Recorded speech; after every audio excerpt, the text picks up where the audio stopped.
जय हिंद। आज आपला व्हिडिओ अशा एका विषयावर आहे जो विषय आजही आणि आपण शाळेत असताना विचार करायला लावलेला विषय आहे। तुम्हाला आठवतं का, शाळेत इतिहासाच्या पुस्तकात मुघलांबद्दल आपण कितीतरी धडे शिकलो। बाबर, हुमायून, अकबर, औरंगजेब, त्यांची वंशवाळ, त्यांच्या लढाया, त्यांची प्रशासकीय व्यवस्था सर्व काही अगदी तपशीलवार शिकलो। पण त्याच वेळी आपल्या महाराष्ट्राची शान, आपल्या मातीचा अभिमान, छत्रपती शिवाजी महाराजांचे सुपुत्र छत्रपती संभाजी महाराज यांच्याबद्दल किंवा एकूणच मराठा साम्राज्याबद्दल आपल्याला किती माहिती मिळाली? खूप कमी, बरोबर ना? शाळा कॉलेजमध्ये आपल्याला मराठा साम्राज्यापेक्षा मोगलांचा इतिहास जास्त शिकवला, पण असं का झालं? हाच प्रश्न आपण आज या व्हिडिओमधून शोधणार आहोत।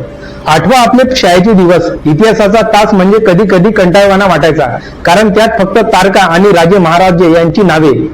पण एक गोष्ट स्पष्ट होती, मोगल साम्राज्याचा अभ्यासक्रमात मोठा वाटा होता।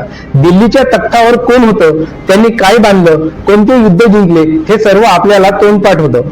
मग आपला मराठा इतिहास कुठे होता? छत्रपती शिवाजी महाराजांचा इतिहास 4थ्या वर्गात शिकवला होता। तेव्हा आपल्याला नीट वाचता येत नव्हतं ना ठीक समजत होतं। मग काय फायदा होता तेव्हा?